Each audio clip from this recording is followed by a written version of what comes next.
আপনি কি এটা কইতে পারবেন সারা রাত কেন আপনার জন্য কান্না করি? শুধু আপনি অবহেলা করেন এই জন্য। বিশ্বাস করেন, আমি আপনাকে মন থেকে ভালোবাসি। এজন্য তো হাজারো অপমান, অবহেলা করার পরেও আমি আপনার কাছেই ফিরে যাই। জানেন, আপনারই আমার লাগবে।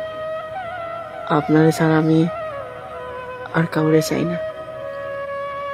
একটা কথা বলবেন, আপনি কি সত্যি সত্যি আমারে ভুলে গেলেন?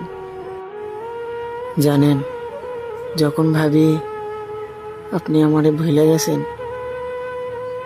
তখন আমার খুব কষ্ট হয়। কাউকে বলতেও পারি না, শুধু নীরবে কান্না করি। একটা কথা বলবেন, কি করলে আমি আপনারে পাবো? দুনিয়াতে এত মানুষ